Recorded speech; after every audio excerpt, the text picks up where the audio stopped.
Okay, so first go to PEP and download your final audit report in Excel format.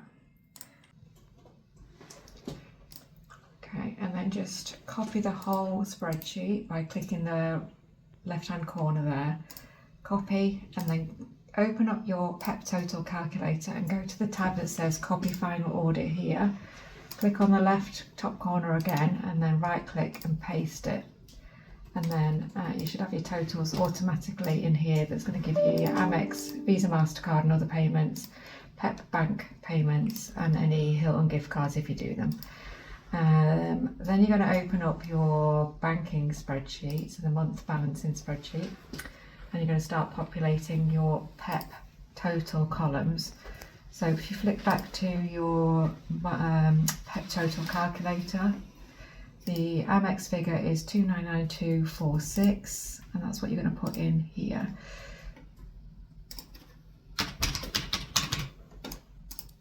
And then you're going to go to your PEP credit card total figures, and then you're going to go back to your PEP total calculator. And the next figure is this. I'm just going to write it down because I've got bad memory. And then back to the month balancing sheet and type that in. Then you're literally just going to populate. Oh, also we need to do, there was a banking payment I think as well on here. So the very last column is your, the second to last columns is your BACS payments. So again, we're going to pop that in from the PEP total calculator, which is £235.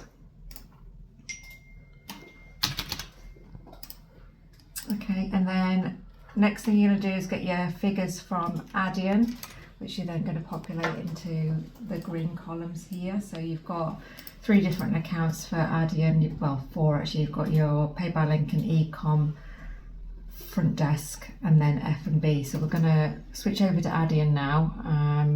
So if you've not got access to Adyen, then let me know and I can organise that for you. So just bear with me because I've got quite a few accounts on mine. So if you start with Front Desk first, because that's the main one that you're going to use, and then go to Reports and the Payment Accounting Report, and it'll always be the last one that's on here that you need. If you click on it and download it,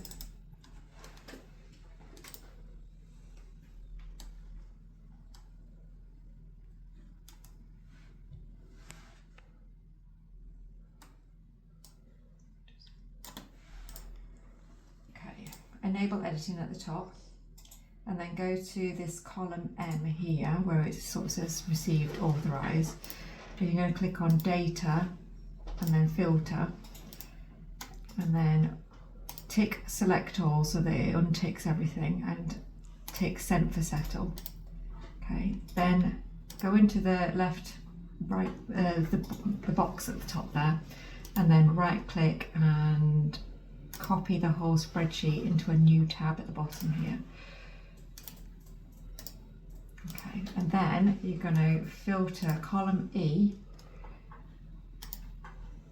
by payment type. So you just want Amex first of all. Okay, and then you're going to highlight where it says main amount in column L.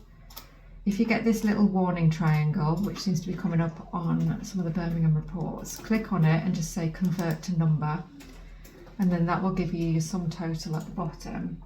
That's your sum total for your Amex, but just bear in mind if you've got any refunds you'll need to take that off.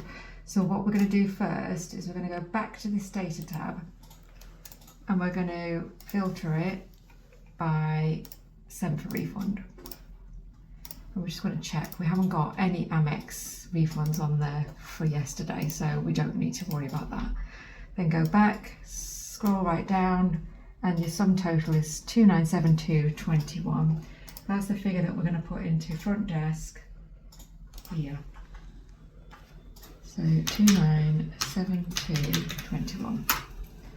Okay, and then we're going to do the same for the other 2 credit card payment types.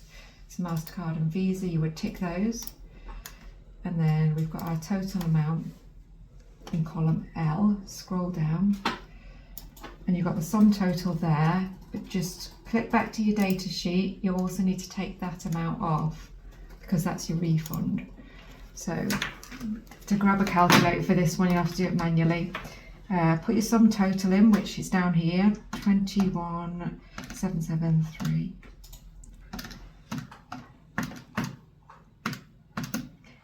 And then take off your refund amount, which is 104.77, and then that gives us our total, which we're going to pop into the front desk section just here.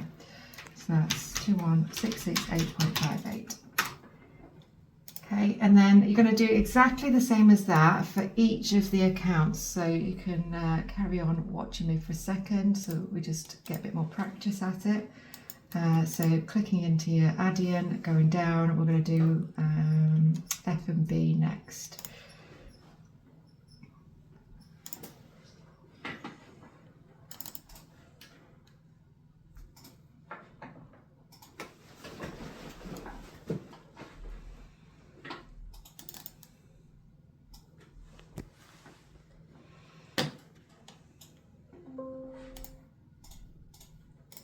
Okay, so remember we're going to filter it first on column K for sent to settle. Okay, and then we're going to copy it, the whole thing, into the next new tab. And then you're going to go to column E and filter that by Amex first of all. And we're going to check to make sure that we've got no refunds. It doesn't say sent for refund on this one, so that means we've got no refunds for the F&B account, so you don't need to worry about that on this one. Then you're going to highlight column J for the totals, and it comes to £20.25. So we pop the £20.25 in here, and we can see that our Amex is totally balancing. We've got no variances in the variances column. Then we're going to do the same for your other payment types on here, so MasterCard and Visa. Scroll right down to the bottom, and then you've got the total amount there. So then we're going to pop that into the F&B section. And then last couple of accounts we've got to do is Pay by Link and Ecom. So back to Adyen again, find your Pay by Link account, run the report,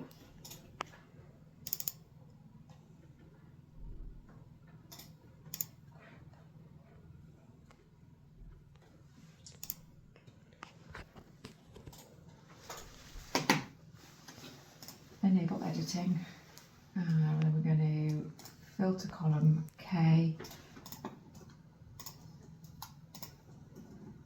sent for settle again, and if you notice here it's got no sent for refunds, so we don't need to worry about any refunds on there.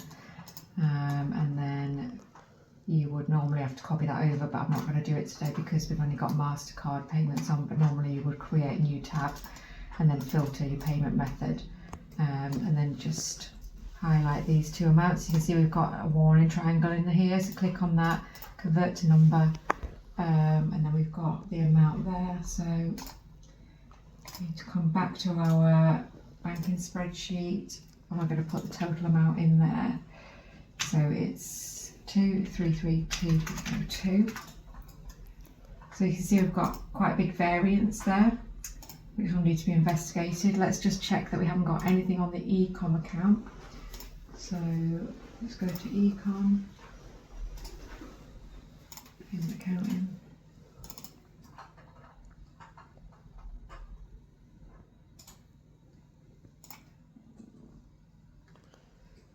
And then we're going to filter that one, column K, by sent for settle. So there's no sent for settle on there, so you've got nothing on your Ecom account, it's all zeros.